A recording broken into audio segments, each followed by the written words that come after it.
Regai tinamate zvakare tigopinda mudzidzo chedu. Baba vedu vari kudenga, tinofara namavhiki maviri amakatichengeta. Hatina kunzwa mareports evakadzinganiswa mukati meroad, kana kupotserwawo pano, kana kuitirwa zvakaipa, kana kukuvara. Makatichengeta, tokutendai Mwari. Tokutendaiwozve nekuti manga muchishandisa mishina iyi, hapana kuita zvakaipa, mishina yakashanda zvakanaka. Mwari tendwai naizvozvo.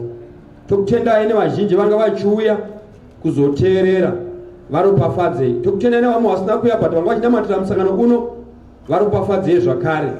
Tokutendai nevanga vachibuda kunokokera kuita maBible study kuhama dzedu, varopafadzei. Takuenda kumapeto kwemusangano nhasi, ndihwo usiku hwekupedzisira. Zvikombero zvamakagadzirawo vatsvene venyu tinozvikumbirawo. Apo tatopinda musabata renyu, tipewo zvikombero zvesabata zvakare. Takuvhura maBibles edu, tinokumbira mweya wakanyora Bible uye pakati pedu iko zvino kuzotidudzirira, nokuti hakuna munhu mukuchenjera kana mukudzidza anogona kududzira Bible renyu. Zvoda mweya wenyu mutsvene, ndo watiri kukumbira manheru ano. Tachikumbirawo zvakare kuti musimudzirwe, indidzisirwe, muzikanwe, indisazikanwe, ndisataure zvangu asi nditaure zvenyu, bvise kureva kose. Pakupedzisa neniwo ndiponeswe neshoko irori. Muna mato okutenda mukuzvinipisa kuzita rinoyera uye richigani kusingaperera Jesu Kristu. Amen. Alright. Chidzo chedu chamanheru anhasi chinoticho chine musoro unoti iwo zvapera. It is finished. Sokupelile. Right. Regai tizwe kubva bhura Revelation chapter 16 verse number 17. Timbonzwa kuti chii chiri kuitika nezvacho panapa. Regai nditi vachizaura Bible, wakambofunga here umwe musi iwe une munhu wari kuti mudiwa wako kauti switi hamene masvika amungadaro muchishandisa, wakambofunga here umwe musi iye achitaura newe achiti zvapera? Zvambouya here mundangariro dzako izvozvo? Zvambouya here mumwoyo mako? Munzeve mako wakambozviisa here kuti rimwe zuva uchanzwa achiti zvapera? Yuwi, hakuna munhu anozvitarisa izvezvo. Asi regai ndikutaurirei, zvinogona kuitika kuti umwe musi, rimwe zuva, zvinongofuma zvakashanduka, munhu achikutaurira kuti zvapera zvekudanana. Iwe gofunga kuti anofunga kuita zvimajoku, ugotomunyenamira uchifunga kuti urimpaka musmairi wekuti kudanga achinje moyo. Ugona achichinja vhesi yake, achiita sekuti July naAugust vasangana pameso pacho, achiita manganda ungati makandiwa kumakura uko, achiratidza kuti mazino acho hari kuti haadze kuseka ba, but nehasha achimabvundisa, achiti come and bring my things here. Unza turo twangu pano. Yuwi, kuda zvimafoto, kuda zvimicheka zvamama kapanana, ameno kuda zvimachi zvoma. Oti come, zvinhu zvangu ngaziuye pano. Kuda zvimwe nambo, manga muchitori henyu mumba, muchitonzi ndimai nababa nhingi. Mwachiti zvapera. Kuda ndimi mai muri kuhwa shoko iroro. Imoti baba, munopenga here? Kasi maroiwa, uchifunga kuti maybe vari kutamba. Ona achiti zvinhu achibetsera kupeka mabhegi ako achimaposhera panzapo. Kurumidza uende penyu. Yowe, vanavo vakya zvevana kuti come on, pack yours and go. Yubi, ugotoinda imi, ugoti handofunga achafona, akuda achasina message azero, ugona akato bloka nenhamba dzako hazvichatoiti kuti mutaurirane. Yo, asi regai ndikutaurire, munogona kuinda kana kuti munogona kunzi zvapera. Kana muri vasikana, zvinogona kupera ipapo pane iyeye uyu, asi uchitofamba ukatonzwa sisi ukamira ukatodiwa futi. mambo zvezo rudo kukatotanga kutopfuta kuchinda mberi. Kana mamuri mai muchinzendai chero makava masiya vana vaviri mugona kutowana kuti mwana kurorai makambozviona izvozvo ukatoti isu kuzva ndakarorwa neriyazimunhu chionda ko zvatochengeta wadi ukatosimba futi. Saka haisiyo zvapera yamadekwana anhasi, because apa kungopesana kwaitika panyaya dzorudo uchizodiwa futi. Chapter 16 verse number 17 regaiti mbowa zvapera yamanhero anhasi kuti ndeipiyo inonzi zvapera. Right, verse number 17. Yeah, verse 17. Zvino wachinomwe akadurura ndiro yake mudenga. Yeah. Inzwi guru rikabuda muchigaro choushe. Yeah. Richiti zvapera. Amen. 22 years raka verse number 11. Zvikanzizvo pakanga pane vatumwa vanomwe vaidurura ndiro dzavo. Zvikanzi vamwe vaidurura panyika, vamwe vaidurura pazuva, vamwe vaidurura munyanza. Zvikanzi uyu akadira ndiro yake mudenga. Kwainobva panzwikwa izwi guru richitiro zvapera. It is finished. Regaiti kuti kana zvikai zvapera zvinenge zvichitevera mashoko aya. Chapter 22 verse number 11 ipura zvakadzarugwa zvikai kudii? Usina kururama ngaarambe achita zvakarurama. Une tsvina ngaarambe achisvibiswa. Wakarurama ngaarambe achita zvakarurama. Mutsvene ngaarambe achiitwa mutsvene. Amen. Kana kukai zvapera pane shoko guru rinokosha manhero anhasi. Kukai zvapera hanzi pachadhikleriwa kuti une tsvina ngaarambe achitosvibiswa, wakaipa ngaarambe achita zvakaipa, mutsvene ngaarambe ari mutsvene, wakarurama ngaarambe akarurama. Kuroti panenge paiswa line, panenge paiswa mutsara, panenge padrowiwa line yekuti pawanga uri ndo pauri, hazvichabviri kushanduka. Kuroti pane time yakapiwa vanhu yekushanduka, pane time yakapiwa vanhu yekuti vave vatsvene, pane time yakapiwa vanhu yekuti vararame noutsvene hwaMwari. Vakasashandisa time iyoyo, saka rimwe zuva riri pamberi risingazikanwi, Jesu achabuda muimba yokureverera vanhu ivavavo. Rimwe zuva risingazikamwi, mutsara uchadrowiwa. Wagara achita zvakanaka ngaaramba achita zvakanaka, wagara achita zvakaipa ngaaramba achita zvakaipa. Apa toti isu panenge paita shandukuminya, zvinhu zvichashanduka, zvichaita manyama amire nerongo, zvichaita zvisina kumbogara zvichiita mazuva ose. You know what? Matthew chapter 24 verse number 14, verse number 14, verse number 14. Munoziva here amawadikama, pane zvinhu zvetinoti kana tichiona, kana tikasacherechedza, izvo zvinenge zvichitotaura zvichipfuura, asi vanoona maonero angu aya pane zviri kuitika. Regai timboverenga verse number 14. Matthew chapter 24 verse number 14. Yeah.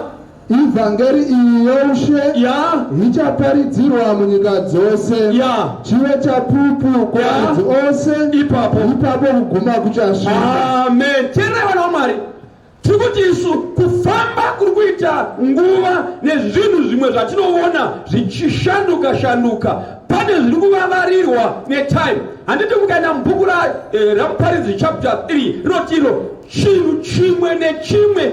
Iverenge verse number 14 ya chapter 3 verse number 14. Chinhu chimwe nechimwe chine nguva yacho. Inzwai vana vaMwari, zvinhu zvatoona izvi, muverenga verse 1, muverenga verse number 14. Zvinhu zvatoona nengari yetime, Mwari ndiye ane time yazvo, ndiye akabata time. So isu torarama kuno, kana tikasaita zvekucheka Bible tichivheneka kuona time iri kufamba, wachiamari iri kuchokloka ichifamba, asi kana iwe ukasaverenga Bible unofunga kuti zvinhu zvichamba zvakadai. Verse number 1, verse number 1. Yeah. Verse 1. Yeah. Chinhu chimwe nechimwe chino musi wacho. Yeah. Uye shoko rimwe nerimwe pasi pedenga. Yeah. Rine nguva yaro. Shimira ndofunga nachida iyoyo. Izvimwe zvose izvi zvinotevera, but ndenda kungwai because tinobva pana chapter 16 verse 17 yatiyo mutuma akadurura ndiro yake yechi7, the last trumpet warning, zvikanzizvo zvapera. Zvapera zvimwe zvinofanira kunge zvapera zvikaina Jesu. Evhangeri iyoshe inofanira kuparidzwa kumarudzi ose, kuve uchapupu, ipapo kuguma kuchasvika. The end shall come. Munozoti ukatarisa, hambira kuti imi munozvoonawo here, ukatarisa uchaona kuti vanhu vanyanya pamusoro peivhangeri vapinda muvhangeri zvekuti ameno magenerations, but tine vanhu vakuru panapa. Ini ndinorangarira kumashure tichibva muindependence, hakuna newspaper from 79 to 1984, hakuna newspaper rainyora nezvakagod nezvikwamani. Manewspaper aingotaura zvenhau kusvika 1984 kwakusina pepa nhau raiita nezvevhangeri, raiita nezvekutaura nezvekwamwari. Tinomaka kunoti 85 pakaita improvement, pakatanga kutaurwa nyaya dzimwe vaita sokuti nezvebhaibheri, vaitaura nyaya dzezvimwe zvaitika sekuti kudii. Nhasi pasi pemuchakata pabuda muprofita, pepa nhau rotoisa headline iyoyo kuti nhasi pasi pemuchakata pabuda muprofita. Ndo matangiro akaita bepa nhau richitora nyaya dzokunamata. Vaitora dziri nhau dzezvinhu zvinoshamisa kuti nai pasi pemuchakata pakabuda muprofita here. Teererai, vakanga varipo vakazvagwa from 1979 up to 1983 kwanga kusina nhepfenyuro muno muZimbabwe, anga ari manhepfenyuro mana. Hakuna nhepfenyuro yaivhura nomunamato. Zvii zvaiitika? Vaitanga vaimba national anthem ichikomborera Africa. Wongowa mangwanani otomhorosa vanhu. But teererai, time ichivamba vakageina, vakatanga kuisawo munamato navaparidzi namavhesi mukati meredhiyo. Imi kana muchinge maita muchirangarira from 1980 muchidzora kumashure, machechi aiverengwa kuti kune jaji, kune wisiri. Waigona kumanhamba ukamaisa mubhuku ukamaverenga ukabuda neanza kuti mangani. But tichibva pana 86 kusvika nhasi panapa, how many churches are there padhuze newe? Izvo zvichitaura so kune imwe chechi yatomuka. Ndichibva pano kune imwe chechi chamuka. Machechi ari kumuka. Zvinorevei izvi? Kana ukaona muri pamba makadzvara mutomatisi, makadzvara muchero, mukaona wafuma wakatsvuka, kungofuma wakatsvuka, by the way, rangarira kuti michero yose inoibva over a night. Muchiedzegwa kuseni mukangoona muchero womuka wakatsvuka wose pasina kana yegreen, munhu anoziva noti izvi hazvifanikwi izvi.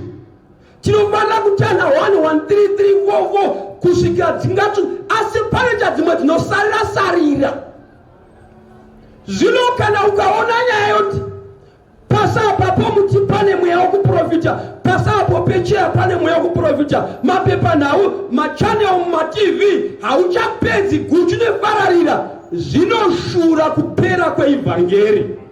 Gare gare zvichapera, hazvirambi zvakadai, nekuti zvanga zvisina kudai, saka zvichapera. So tikutaura kumwe kuti iro revhangeri iri rikuitwa magwadla pose pose, rikurashwa, rimwe zuva richapera. Vanhu vanofunga kuti zvicharamba zvakadai, but regai ndikutaurire manheru anhasi, pane nguva ichadeclarewa, mutuma achitiye zvapera. Wakagara achinamata mwedu muzokwadi, nganamate mwedu muzokwadi. Wagara asingadi, ngarambe akadaro. Wagara netsvina, ngarambe achisvibiswa. Time iri kuuya zvichaitika izvozvo izvo. Ende time yoyo nyika ichaita discord harisire kuimba ka discord kusaisa zvinhu panzvimbo yazvo, zvinhu zvichaminama, pane zvinhu zvichashanduka zvanga zvisina kujairika navanhu zvichienda kune zvimwe zvisina kumbojairika.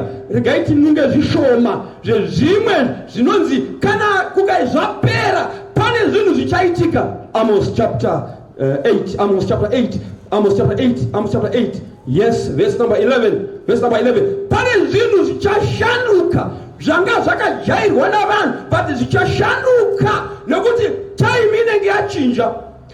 Verse number 11, Amos chapter 8, verse number 11, yeah? Verse 11, yeah. Tarirai mazuva anouya ndizvo zvinotaura Jehovha, yeah. Achatuma nzara kwaitarai mazuva anouya ndo zvinota inzwai signature ndo zvinotaura Jehovha, andichatuma nzara panyika isati iri nzara yezvokudya kana nyota yemvura asi yokunzwa mashoko aJehovha. Amen. Famba nevhesi vachadzungaira vachibva kugungwa vachienda kugungwa, vachibva kumusoro vachienda mabvazuva, vachamhanya pose pose vachitsvaka shoko raJehovha asi havangariwani. Amen. Chapter 6 verse number 5 ibhuku raHosea. Cherechedzai Mwari, hanzi tarirai mazuva anouya. Ipapo muisa chigumwe musavhare wesi tinoda imwe vhesi toteera pamberi pacho papa. Zvidai tarirai mazuva anouya, ndatini kana time dzaMwari dzakwana anoisa line mutsara wekuti zvaringana. Vakagara vakava vhangeri ndivavo, vakagara varamba ndivavo. Zvidai tarirai mazuva anouya, hakuda kunzi mazuva atouya, anouya ari mberi kwai andichatuma nzara panyika isati iri yezvekudya rice nenyota panyika, isati iri yemvura yemuvhiriji kati mvura, asi ichava nyota nenzara yekuda kunzwa vhesi. Zvidai vanhu vachada chose kuda kunzwa vhesi, zvidai vachamhanya pashandiswa vari kuti kudzungaira kubva kune imwe area uchienda kune imwe area uchingofamba mudzungaira hana destiny. Zvidai vachadzungaira vachibva kumabvazuva vachienda kumusoro, vachibva kugungwa vachienda kugungwa, vachitsvaka shoko raMwari asi havangariwani. Naimi mabhaibheri anenge aindepi? Imambofungiwa kuti nyedzi dziri kutaurwa dzanga ndizvo here? Ndichabata pfungwa yacho mabhaibheri anenge aripo here? Zvii zvinezvo nemabhaibheri, but bata pfungwa iyi ari kupa signature ndiJehovha. Zvikai vanenge vachitsvaka shoko raMwari, vachitsvaka kuti vaparidzirwe asi vachashayiwa muparidzi. Vanenge vadenhwa naMwari. Imi hamunambozviona imi kana uchinzara, nzara inofambisa munhu because panenge pasina chokudya bamba. Takamboita drought 2002 tikanobuda kuChegutu chibva ukoko tichitsvaka bhadi chaicho tikangoona bhadi vana vararame. Inzwai nzara haigarisiri munhu pasi, anofamba ende takafamba tikasvika kune imwe college inonzi Mufure college mukati netsoka pasina motikari kuri kutsvaka chikafu chavana. Zvinozvikanzi apa hamuzotsvaki chikafu chokudya kana sadza kana nyota, pati muchatsvaka muparidzi, kuti muparidzi kuevhangeri because maita nekudadira muchifamba nerodi vatanga masavata maita nekudadira muchifunga kuti inyaya yekutendeka kuti mujoine chechi musingazoti inyaya yekuti muponeswe muwane salvation. Sanguva iyo yakasetwa chero ikaita sekutonoroka. Ndichaverenga vhesi imirire ezinohuru mupenyu uchasana nazvo. Verse number 5, yes, chapter 6 verse number 5, yeah. Verse 5, yeah. Naizvozvo ndakavatema nava chapter 6. Yeah, chapter 5 verse 6, yeah. Chapter 5 verse 6 bhuku raHosea, yeah. 5 verse 6. vachaenda namakwai avo neng'ombe dzavo kunotsvaka Jehovha, asi havangamuwani. Wakaenda kure navo. Ezekiel chapter 7 verse number 19. Tireva namari zvikanzizvo vamwe vachaenda nemombe dzavo namakwai avo vachitsvaga muparidzi, naye muparidzi ari pasi, tikangomuwana tomupa makwai osaya, tikamuwana tomupa mombe dzose, angotiudza vhesi imwe chete besi. Asi kwai Jehovha akaenda kure navo, kunoti time yavaifanira kunge vachishanda, kushanda kuteerera, kushanda kutendeuka, vakaitambisa mukana. You know what? Paine vanotaura ivo, dziya zuva richiripo. Kana kwaita sezvizvi kwava usiku, chero ukarishamira mwai, chero ukada kuritandavarira, chero ukabuda panze, zuva ranyura. Saka mushana unowanikwa zuva richipo. Tikutaura pamusoro peivhangeri iyi inodadiwa nayo vanhu vachifunga kuti inyaya yekujoina chechi, inyaya yekunamata Mwari anoponesa vanhu, haisi nyaya yekunamata chechi. So zvikanzizvo vachaenda ndivane mari avo, ndivane makwai, zvikaikudii vanenge vane mari vachaita sei? Chapter 7 ibhuku raEzekiel verse number 19. Verse 19. Vacharasha sivheri yavo panzira dzomumusha, nendarama yavo ichava sechinhu chisino kunaka. Sivheri yavo nendarama yavo hazvingagoni kuvarwira nezuva rokutsamwa kwaJehovha. Hazvingagutisi mweya yavo kana kuzadza ura hwavo, nekuti ndicho chaiva chigumbuso chezvakaipa zvavo. Amen. Vamwe vachaenda nemari. Tiri kuona magurupu avamwe, vamwe vanenge vane makwai, vamwe vanenge vane mombe, vamwe vanenge vane mari, vane makwai, vane mombe. But vanhu vakavumana tikoti vakutiri mari, zvikai vacharasha mari dzavo mumastreets, vachiti ndo dzaitikonesa kutendeuka idzi, ndo dzaitikonesa kuti bhabhatidzwe idzi, ndo dzaitikonesa kuti paridzigwe tihwe vhangeri. Zvino vodzirasha, but it will be too late. Chero kairasha because line radoiswa rekuti wagara achinamata ngaaramba achinamata, wagara asingadi ngaaramba asingadi. Time iri kuuya, shoko parichati mudenga zvapera. Wagara achinamata ngaaramba achinamata, wagara asingadi, asikana zvadaro pasapa poita manyama amiri nerongo. Zvikaikara zvadaro ini ndichaisa nzara manje kuvanhu vaidadira shoko kuti varitsvage, asi vanenge vachitsvaga Jehovha asisipo. Ukaenda pabhuku raEzekiel chapter 7 ipapo verse number 22, verse number 22, verse 22, verse 22. Verse 22. Ndichavarambavo kuvatarira nechiso changu, vachasvibisa pfuma yangu, mbavha dzichapindamo dzichiisvibisa. 23. Verse 26. Verse number 26. Njodzi ichateverwa nenjodzi, guhu richateverwa neguhu. Vachandotsvaka muprofita zvakavaona. Vachaenda kunotsvaka kumuprofita kazvaakaona, kuti wakaonei uyu muprofita anonzi Bhaibhuru. Vachaenda kumutsvaka kuti rekaiti munotsvaka zvakaonekwa neBhaibhuru, kuti zvakamboi kuti pozi rangarai pakazvarwa Jesu.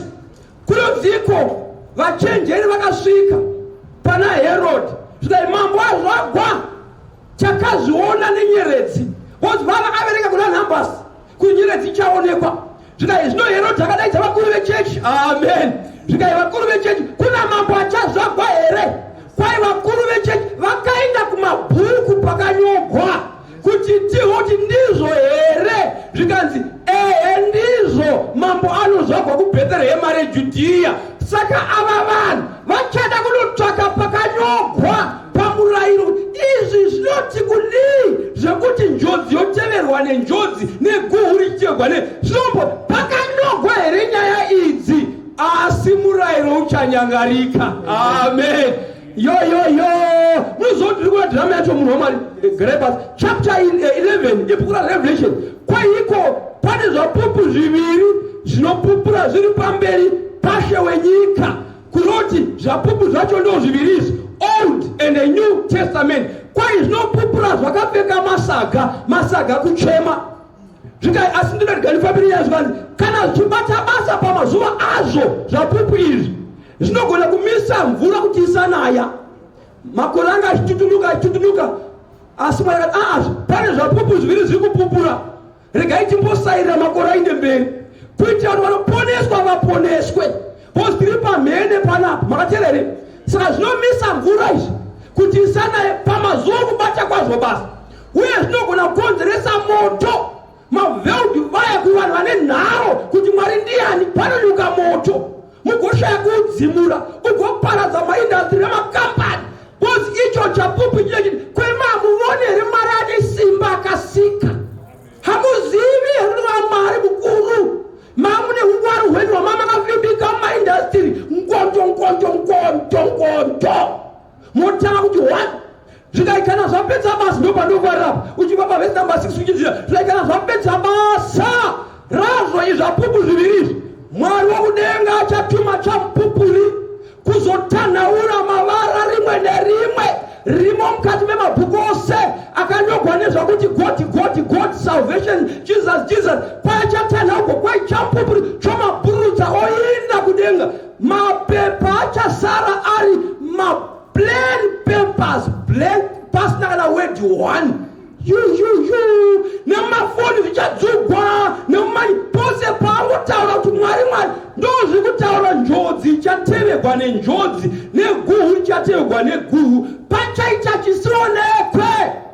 Unoziva kuti vamwe vachiti ndaperegwa regai ndionamata nhasi regai ngono ofugama kufugama Mwari akurambiri, but paunonamata ukangoda kuti baba vedu vari kudenga kuti vari kudenga mava ndiro zichabvuta mazwi wayo, uchangoti baba vedu kuna baba vawanda vaMwari vana kuzvara, vamwe baba vakazvarawo baba vedu, vamwe baba vacho ndi Satani, kuti baba hazvirambigwi. Uyakuti baba vedu ndizviri munamatozwa wakona wombosumuka. Pane chisioneko chichaitika kana koi Zvapera wagara kanaka ngagara kanaka, wagara ari mutsvene ngaaramba ari mutsvene, wagara achisvibisa ngaaramba ari tsvina. Inzwai vadikamwa, iri shoko ratiri kuita musere naro nhasi, rimwe zuva risiri kure richapera.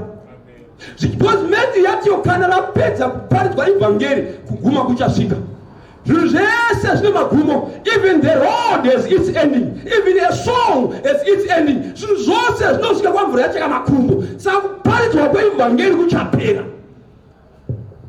Iwo mutofunga kuti ndofunga vari kukambena kuti vazadze chechi. Iyi haisi kambeni iyi, but inyaya yesalvation kuti munhu anzwe. Because vhesi yati rinofanira kuparidzwa huite huchapupu, even a witness, kuti wakawa uchidarika parodi, wakawa ugere pamusika, wakawa wakarinda shopi yomwe munhu ukagodini nezvawakawa, wakazigamuchera kuti ichokwadi, ukadare salvation yacho kuti wakati hai nguva yavo vachainda havo haverani vanopedza. Tinopedza asi nyaya ndeyekuponeswa kwavanhu. Amen. So vhangeri richapera. Chapter 2 Isaiah tiri kuona drama yavanhu. Kune vanenge vane mombe, kune vanenge vane mari, kune vanenge vane makwai, kune madepartment isina kutaurwa, iri kutaurwa pachapter 2 verse number 17 chapter 2 verse number 17 verse number 17 ukuru hwavanhu huchakotamiswa nokuzvikudza kwavanhu kuchaderedzwa. Jehovha oga uchakudzwa nezuva iro. Zvifananidzo zvichapera chose. Vanhu vachapinda mumapako amatombo nomumakomba muvhu nokuda kwaJehovha unotyisa, uye nokuda kwokubwinya kwoumambo hwake, kana achisimuka kuzungurusa nyika nesimba. Amen. Pane madepartments achaugwa maviri panapa. Pane vanhu vanozvikudza vari vakuru. Anoti ini ndiri mukuru ini, and anenge ari mukuru zvedu, but anokama kuti kune mukuru ari Mwari anofanira kuremekedzwa. Zvikai ukuru hwavanhu huchakotamiswa nezuva iroro. Vese vari vakuru, kanga mai muri vakuru pamba penyu, asi kuna Mwari mukuru akasika vanhu vose, ane simba pamusoro pavanhu vose. Zvikai kana achisimuka iyeye, masimba ose achakotamiswa. Vanhu vose achapedzwa daitarenga pampozi zvai mavhosi achati rukutu, mavhosi achapera pendi vachitarisa umambo nesimba raMwari anouya. Zvikai vamwe vacho department yechipiri vanhu vainamata zvinhu zvifananidzo zvikai zvose zvichakandwa pasi. Vamwe vainamata matanda akalezwa, vamwe vainamata matombo, vamwe vainamata mvura, vamwe vainamata micheka, kunamata kwakasiyana siyana, vamwe vainamata makomo. Inzwai vana vaMwari, zuva rinobuya kunamata ikoko kuchapedzwa pawo. Vanhu vose vachanoti yowe regai tiende kumakomo nekumakomba kwai kunozvivanza kuna iye ane simba anobuya. But no one, ndakafarira Zachariah chapter 14 verse number 10. Kana ukafunga kuti makoma damuverenge chapter 6 verse 14 puka zvakazariko. Yes. Kana ukafunga kuti makoma acharamba ari paterera. Kwai na Zachariah chapter 14 verse number 10. Nyika yose ichaita bali. Hakuna kwaunohwanda. Mwari anenge aida kudemonstrate power yake. Verse number 14 chapter 6 yeah. Verse 14. Yes, 14 yeah, number 6. Verse 14. Yeah. Okay. Verse 14. Yeah. Denga rikabva sebhuku kana ichipetwa. Chokwadi. Namakomo ose nezvivi zvose zvakabviswa panzvimbo yazvo.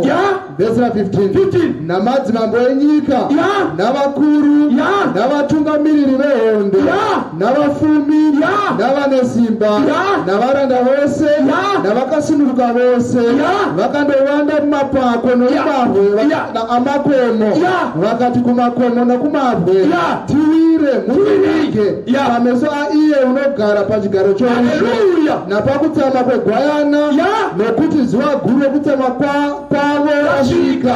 Ndianiko unogona kumira? Amen. Ndikuti Zachariah ati nyika ichaita bani. Zvikaina John the Revelator ndakaona makomo achibviswa panzvimbo yawo, ndikaona maisland achishayikwa, ndikaona nyika ichiitwa flat, kwe ndikaona denga richiwaranyugwa sekuroti nyeredzi, mwedzi, zuva kwai zvakawaranyugwa sebhuku zvikapetwa zvikaitwa paside zvikasangana munhu naMwari mbune mbune zvikati tivonane because imi ndimi manga mune nharo muchitimi kunamata kunotibetserei tinoonei pakunamata Mwari zvinotibetserei rezvo muchiita zvikati zvinotasangana zvikai ndikaona vatungamiri vehondo ndikaona vatungamiri venyika ndikaona masoja nama-armed commanders kwai ndikaona vakasungwa nevakasungunuka kwai vese vakamanya vachiedza kuenda kumapako kunoti tihwande but teerera this time hakuna kwekuhwanda muridzi wesimba achakontrola paine nemuchinda chapter 28 verse number 20 Isaiah ikwe nemuchinda pane zvinhu zvisina kujairika zvaitika munhu achifuma kuda kunohwanda but pokuhwanda pachashayikwa because anenge achiaizva tinofanira kusangana face to face newe waizviita iwe nyanya nhunzvatunzva waizviti unogona une simba uchizvidza munhu ari monya but nhasi tasangana nenyimwe monya anonzi Mwari. Yes, verse 20. Nokuti mubhedha uchava mufupi munhu haangagoni kutandavara pamusoro pawo nejira richava duku munhu haangagoni kufukidzwa naro. Teerera garai pasi munhu waMwari zvinhu zvinenge zvashanu uchada kuhwanda pap kana ukaenda pana chapter 9 achaverenga Amos zvikanzizwa naIsaiah vanhu vachati regai tiende mudzimba tinovata pamubhedha takahwanda zvikanzizwa mubhedha uchaita mupfupi achawadjasta kusvika pasisina chinhu woti regai titore zitwini wandinde pafloor ndizvivhare kuhasha dzamwari dzakuya anoadjasta twini 1 kusvika rava pasisina jira avhukunyura denga obvisa denga remba oti this time haisiyo kuvata pamubhedha, this time haisiyo kuvuka jira, this time haisiyo kuvhagwa nemba. Tiri kufanira kumbosangana timboonana. Unofunga kuti zvingakona Mwari izvozvo iye ukaverenga mapsalm 139 uchiverenga paverse number 4 zvikaizvo naDavid Mwari munoshambisa shoko risati rabuda mumuromo mangu mariziva nechekare. Amen. Mwari anoziva kwai ukaverenga pamusoro kwai anoverenga icho achiverenga panosangana icho namapapu achiziva tsinga imwe neimwe. kuvheneka mudumbu. Unofunga angakoniwe imba iri pachena iyi kuvhara kuti ishaikwe. Dai tinenguva toverenga bhuku raHabhakuku chapter 2 yeah, chapter 2 yeah, verse 11 tutaura kungwe kuti pane rimwe zuva riri pamberi richaina Mwari zvapera. Zvemusikanzwa zviya zvapera, zvekumadoro zvapera, zvekufeva zvapera. Tombosangana timbotaura nyaya dzedu nekuti nhasi zviya zvataita zvasvika kumagumo. Yes, that very day, the last disciple, munhu achasvuta mukombe kekupedzisira. Yeah, verse number 11 verse number 11 yeah, verse 11 yeah. Nekuti ibwe richadanidzira riri parusvingo, danda riri mudenga richapindura, chapinduravo une nhamo unovaka musha neropa, unovamba guta nezvakaipa. Chapter 1 ira Zafania verse number 12. Chapter 1 ya Zafania verse number 12. Kwanzi iko zuva iro riri pamberi iro, teerera, danda richataura roti zvaiwana ngwarati, totaura marafters mapelaini zvose zvakapfirira ipapo. Kwai zvichati izvo handi mama novata pasi pombedha muchiti muda kuvhara kusaona Mwari. Kwai richati izvo munotombokonawo kutovata muchitotizawo muchipinda mumba zvinotarai mbedha zvawaita dona izvo. Kwai chitinha choti bhoza vakavaka dzimba vavo kana matongo. Kwai chitinha choti nejira notoitawo fupi naimi chasikazvinzi kati makamusingawo ivhangeri pa7th Street kozvamairi dadira handidai makanga makateerera makapona. Nhasi hamaisangana nenjodzi iyi. Njodzi ichateverwa nenjodzi, guhu richateverwa neguhu. Hakuna unobvunza zvoumwe. Danda ndichiverenga bhuku raIsaiah chapter 3. Kwai hakuna unochema umwe.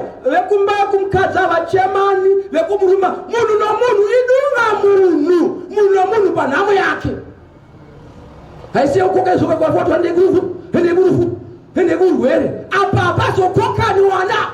Chapter 1 verse number 12 bhuku raZafania verse 12. Yes. Zvino nenguva iyo ndichanzvera Jerusarema nemwenje, ndicharova varume vagere pemazasi avo, vanoti mumwoyo yavo, Jehovha haangaiti zvakanaka uye haangaiti zvakaipa. Amen. Zvaina Jehovha nenguva iyo ndichanzvera, ndichapfuura nomumataundi, nomugweru ndichapfuurawo nemo, nemuHarare ndichapfuurawo nemo. Kwai ndichinzvera guta, kwai ndichatarira varume vanenge vagere pamasese avo vachinwa kuti hazvingaitiki izvozvo, hazvingaitiki izvozvo, kana Jehovha angaita zvakadaro kana kwai vanenge vachizvisimbisa. Kwai asika vane nhamo vanhabodzi havazoti Jehovha wakavafungira zvakaipa. Zuva rokutsama kwaJehovha richasvika. Hama wandikama, ino inguva yekutsvaka Mwari, kutsvaka kuyanana naMwari kuti ugogona kupukunyuka. Andina nguva naye chapter 3 ya Isaiah makomana yewe verse number 16 bhuku raIsaiah chapter 3 verse number 16 kwai kuti Isaiah chapter 3 tireva naMwari. Nguva iri kufamba ende nhambo inoshanduka. Zvinhu zvatiri kuona mazuva ese izvi zvichashanduka ende zvichasvika kumagumo. Pane zvese zvakarongwa naMwari, hakuna soko rimwe chete richawira pasi risina kuzadziswa. Verse number 16 chapter 3 ibhuku raIsaiah. Yes, verse number 16. Uyezve Jehovha akati, vakunda veZioni, vakunda kunatoti vakunda vekugweru naindizvo vakunda vekugweru zvavana manyawi vachifamba nemitsipa yakati tasa, vachiita meso vachifamba vachinzenzeka, zviripo makumbo avo zvichiti ngwerengwere. Naizvozvo Ishe ucharova nhongonya dzemusoro yavakunda veZioni, ucharova nhongonya dzemusoro yavakunda vekugweru negoni kwenu, uchavarova negoni kwenu. Jehovha uchavafukura miviri yavo, Jehovha uchafukura miviri yavo. wako nezuva iro nezuva iroro Ishe uchavabvisa ukomba hwamakumbo avo uchavabvisa ukomba zvinhu zvavaizvikudza nazvo nezvizuva nezvinemwedzi uchabvisa zvizuva nezvimwedzi nezvinorembedzwa nezvimwe zvinomborembedzwa neuketani hwamavoko neumwe ucheni hwamavoko nezvifukidzo nezvimwe zvifukidzo nezvishongo zvomusoro nezvishongo zvemusoro neuketani hwamakumbo neuketani hwamakumbo nezvisungo nezvimasungo nezvitendezvo zvinonhuhwira zvimapefyumu zvitende zvemapefyumu namazango nezvimhete nezvimaringa ana kurohwa noukomba hwemhino nedzimwe dzinoiswa mumhino nenguo dzomutambo nedzimwe hembe dzinopfekwa pasina muchato nezvijasi nezvimajasi nezvijari nezvimachari zvinomofungwa kusina chando nezvikwama nezvimabheki zvinoremberedzwa nezvivonivoni zvamavoko nezvimawachiwachi nomucheka imwe wakaisvonaka micheka yemhando yedubai nemicheka yemusoro neimwe inoiswa mumusoro nezvifukidzo zvameso nezvimashedzi mumaziso zvino zvichaitika kuti panzvimbo yezvinonhuhwira ezvi zvichaitika panzvimbo yamapefyumu anonhuhwirira pachava nezvinonhuhwa pachava namasuwa anonhuhwa panzvimbo yebhanire pachava neronzi panzvimbo yemabhandi kudai crocodile belt pachava negavi panzvimbo yevhudzi rakarukwa zvakanaka panzvimbo yevhudzi rakarukwa zvemhando pachava nemhazha pachava nemhazha panzvimbo yenguo yakaisvonaka panzvimbo yehembe yemhando pachava nechisimiro chegudzi pachava namasaka amen gare pasinowa chiriyo nomari shandi kuminya iri pamberi pedu unozoti idzi nyaya idzotinetsei pane vanhu vati kana akakomboregwa ane zvinhu ane tukuro twake anonofunga kuti hakuchina kunamata Mwari otonasa kutoti iye upenyu hwake huri kutoenda iye ndiye Mwari wacho teerera upenyu hune muridzi ndiye anokontrola Malachi chapter 3 ndiye anokontrola ndiye anoziva zvikai achabvisa ukomba hwese hwamaizvikudza nazvo zvese zvamaifunga kuti zvakanaka achapidigura matables upside down unozoti ndaimboti panzipo pane bvudzi rakarukwa zvakanaka pane vanhu Mwari aizoti generation iyo inenge ichiruka unozoti zvino vana vedu namadzimai vanoruka mive anisi kuti zvomuvamba sei vanoruka zvokuruka zviya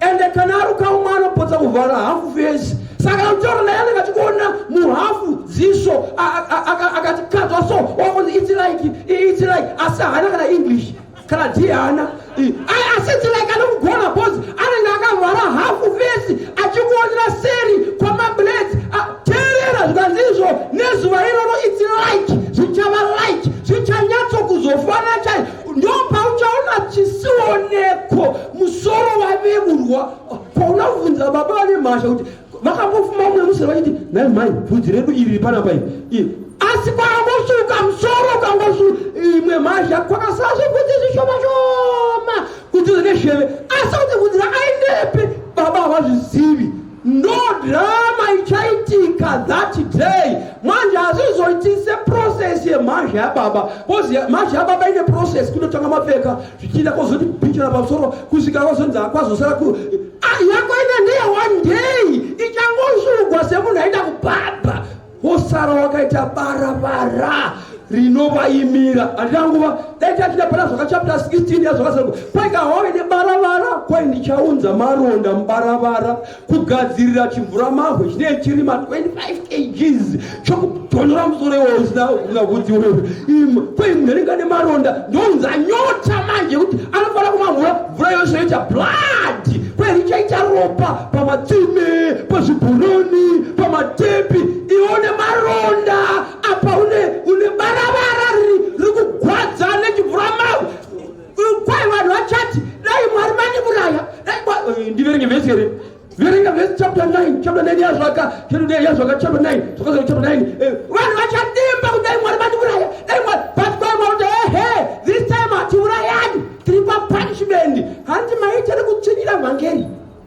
maitire kukava muchidadira mudarika nerodi musikazi kuti pane nyaya iri pamberi chapter 9 verse number 5 ne 6 ya vhesi ra5 ya hadzina kupiwa hadzina kupiwa basa rokuuraya asi nditangire pamusoro kuti pfungwa yako zvikanzizvo vanenge vakati zvaparara vanhu vane maronda nemabaravara avo kwai ndikaona mutsi muchidhuka gore kwai rikanga rine mhosva kwai mhosva dzoro dzakaona kwai kaina john dzikai mhasha hey mhasha ndozvoti munodla girini munodla uswa this time musadla uswa musadla mashizha endai pavanhu avo vakati zvambaravo vari kutambura vashinyana maronda avo munovaruma zvikai dzakapiwa simba rekuruma 5 months dzichiruma vanhu zvikai varume asi musauraya ndopatava kwai hadina kupiwa simba rekuuraya asi rekuruma asi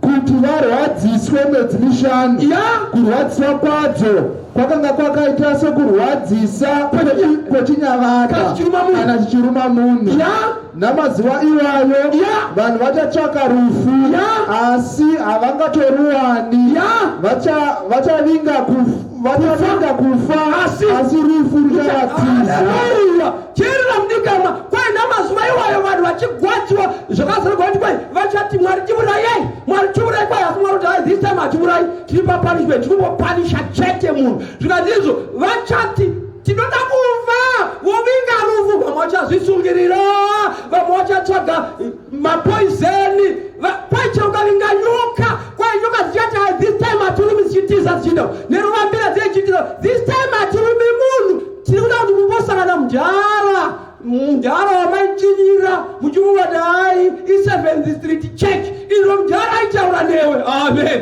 aida kuti unzwa kuponeswa inzwai vadikamo iyi ndiyo nguva yekuponeswa iyi yekutsvaka salvation verse number 16 chapter 3 yamalakai yes verse number 16 kwekudi verse 16 yes ipapo vaitya Jehovha vakataurirana Jehovha akateerera akanzwa bhuku yokurangaridza ikanyorwa pamberi pake nokuda kwavanotya Jehovha vachirangarira zita rake verse 17 vachava vangu ndizvo zvinoreva Jehovha ivo vangu chaivo nezuva randichazviita chavanzwira tsitsi somunhu unonzwira tsitsi mwanakomana wake unobatira ipapo muchaonazve kusiyana kwavakarurama nevakaipa nounoshumira Mwari nousingasvumiri.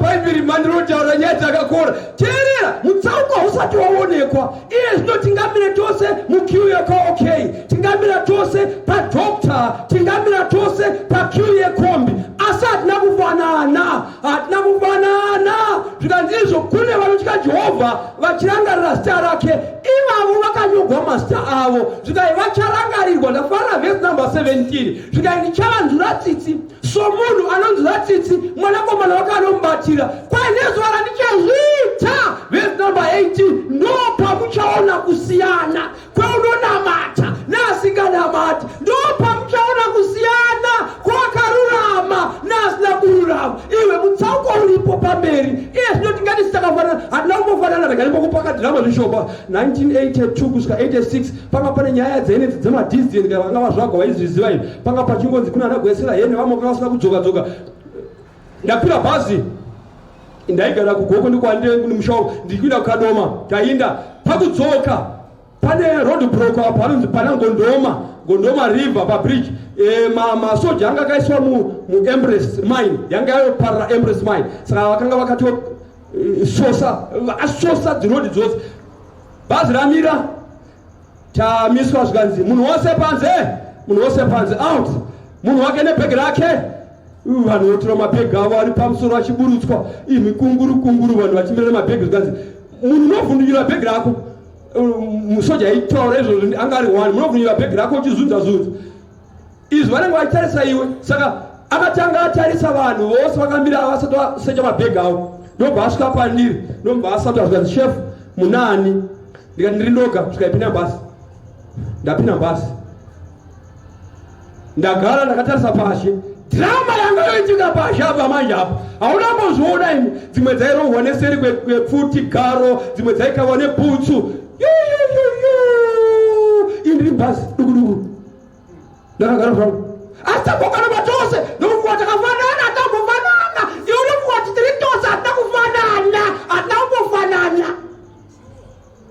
ndabva umwe musi zvakare ndekuenda kadoma kunotenga pana munyati roadblock iripo masoja aripo ipapa munhu wose pashe nemabhegi pashe right munhu anosecha bhegi rake achizunza so vasati vadaro vatanga vaita inspection kutarisa pakiu kuti hapana here vamwe vekwedu chef munani ndikati handina sisi auna mai zvikaipire mbhazi safety yatovapo chagara mubhazi chitarira drama yoitwa pashe apo manje haunambozoona iwe vatinohwaniseri kwedanda vachii yoyo mhere isu tiri mubhazi dukuduku because hatina kufanana inzwaika ukaverenga bhuku rinonziro Desire of Ages pakanzi ipo Jesus cleans the table ndakafarira mani mutsara iwoyo zvikanzizvo pakapinda pamusuwo ndokuwana vanhu vaitengesa vachibiridzira varombo akamba ati hei munotora imba yababa vangu kuita nzvimbo yamakororo hanzi nomunyori achikomenda his voice was like thunder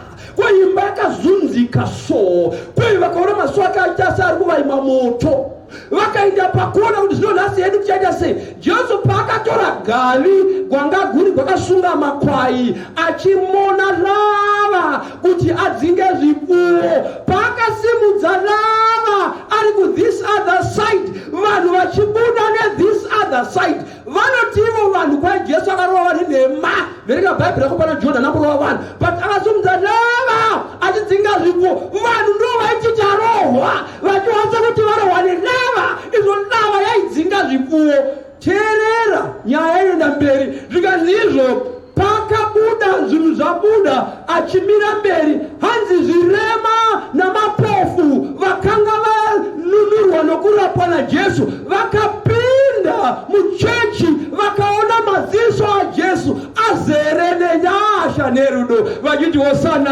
hosana izvo dzimwe shasha dzabuda dzichiona maziso ajesu ari murazvo womoto hatina kufanana vanotya Mwari kana jesu achiuya anenge ane salvation vanei vasina kumugamuchira anenge ari like thunder masoki hauna kuviringa zvakasego chembe 19 here kwe akanga akaita masoki somoya zvomoto zvikanzi hembe yake yanga akaita zvinenge anyikwa muropa zvikanzi padyiwa papa akanyorwa zita anonzi madzimambo wamambo wamadzimambo zvikanzi ngoro dzanga dziita sedzehondo dzakamukomba dzanga dzine mapanga aipinza asi vakanga vakamumirira vakati ndiye ishe watakamirira vaiona salvation asi vakanga vakaipa vaiona kuurawa nokuparadzwa teerera munhu waMwari mutsauko uri pamberi iye zvino tingati sakafanana hatangofanana kune vanotya Mwari vakatonyoresa mazita vari vana vaMwari ko hamuna kuverengeri munhoroondo munhu waMwari kuti pakatogwa vakomana vachikandwa mumoto vana Shadraki nana Meshaki nana Abednego hamuna kuverenga nyere zvikanzi izvo vakakandwa mumoto asi vakaona moto wakatokunyiwa kare amen havana kutwa nemoto asi bhaibheri rakunotiro nengari yesimba romoto vakavakanda vakananzwa nemoto they were no more they were not to ashes but to nothing else vakabva vakonyungurira because moto wacho wanga iri furnace yaiswa paclimax pafinal saka havana kuita madota vakushayikwa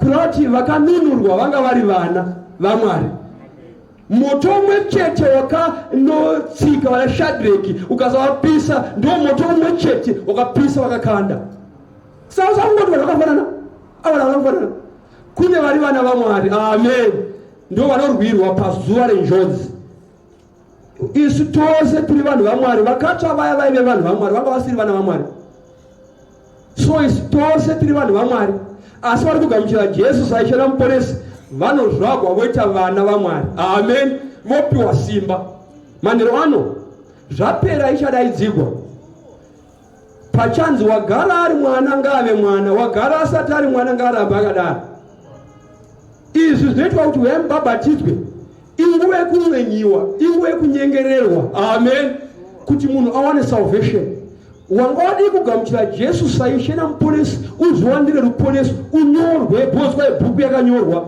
yekurangarira vanhu amen manhero ano Mwari ngaandibatsire Mwari ngaandibatsire munguva dzatakapiwa dzakadai nyasha dzichiriko ndigone kuenda kudivi ravatsvene amen yes ndite ndinyatsoita sarudzo dzangu dzakanaka ndizwe mazwi aMwari anonyengerera. Bozwa verenga bhuku raVaroma chapter 2 pavhesi number 4 pai unozvidzaka neunyoro hwaMwari nemwoyo wake munyoro. Usingazivi kuti mwoyo munyoro waMwari nomwoyo wake murefu unokusvitsa pakutendeuka. Saka ndiri kuti Mwari ngaandibatsire mikana yandakapiwa iyi ndiishandise kuita kudivira vatsvene. Amen. Une munamato here mudika mwase wangu?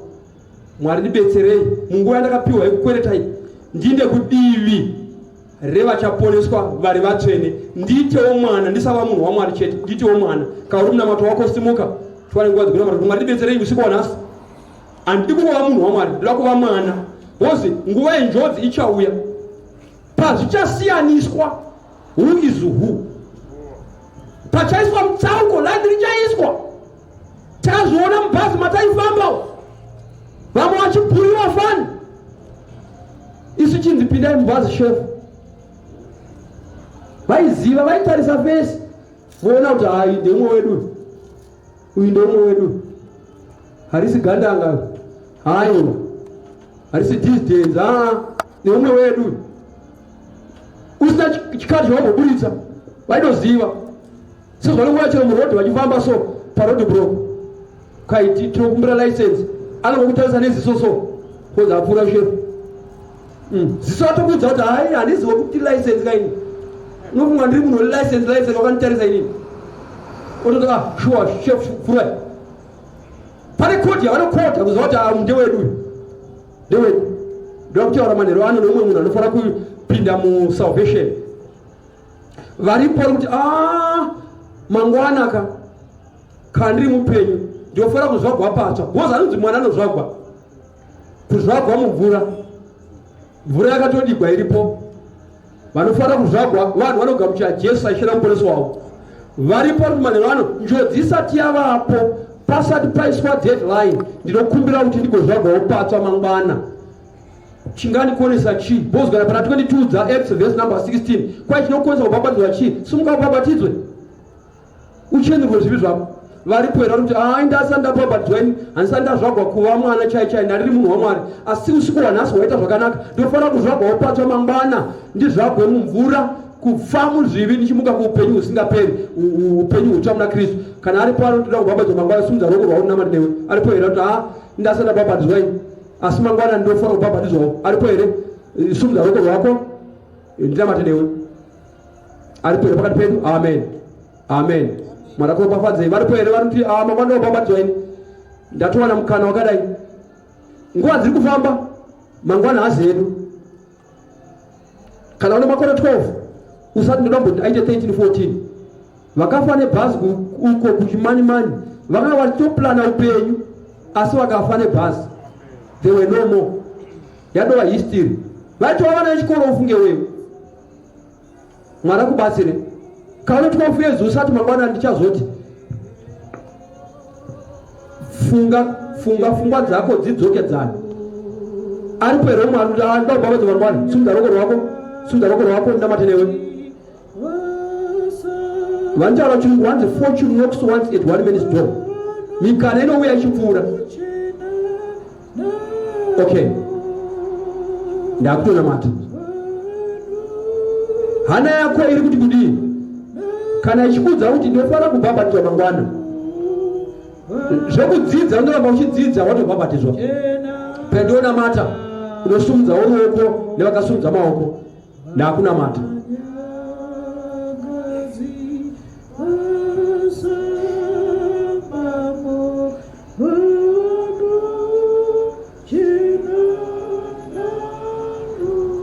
Ngatimatei baba vedu vari kudenga, Mwari vane rudo, vane nyasha. Tine zvakawanda zvakatikomba mberi nesure zvaifanira kutora upenyu hwedu, kusanganisira neCovid ichiri fresh mukati mendangariro dzedu. Zvimwe mumabhazi chaimo mauraya vazhinji. Dzimwe ndidzo mbavha dzinopinda mudzimba dzichirepa nokucheka vanhu kuvauraya. Isu hatina madhoo akasimba atovharidzira mbavha idzi. Munotichengeta Mwari. Izvo munotichengetera soko rakaita seranhasi, nekuti pamberi apo muchazoisa mukaha kuti ari kurudyi ngaarambe ari kurudyi, ari kuruboshwe arambe ari kuruboshwe. Hakuna nguva yekukrosa kuenda kune imwe bhodha. Tachikumbirawo Mwari pfungwa dzedu dzinyatsodzikama, tigone kuita madecisions chaiwo ekusarudza kufamba nemi tichibhabhatidzwa mumvura zhinji kamwe chete. Musatendera tichiona sekuti mazuva aripo mberi uko nekuti mazuva ari muruoko rwenyu. Muvengi haafari tawa zvakadai katina kuita sarudzo dzedu nogona kuchiuraya, achiitira kuti tifire muzvivi iye againe favor. Mwari wokudenga, musatendera izvozvo zvichiitika. Tinokumbira kuti mutibatsire. Pane vana venyu vasimudza maoko vachabhabhatidzwa mangwana, vaitire zvakanaka. Pane vari pamupanda wokusarudza kuti zvinondodiko.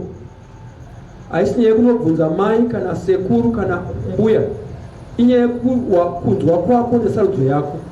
Vatendere kuti vaite sarudzo dzavo chero mangwana, parusando rwamangwana, kuti vabhabhatidzwe. Maita indakasimudza ruoko rwaMwari nesangano rakamira netsoka. Toda kuti tirambe tiri kuutsvene hwenyu. Musatendera muvengi achiti bvuta otiisa kudivi rekuti agotiurayira ikoko tichifira muzvivi. Toda kuzoti pazuva iro tione maziso enyu azere nyasha, kwete ari maziso omurazvo womoto.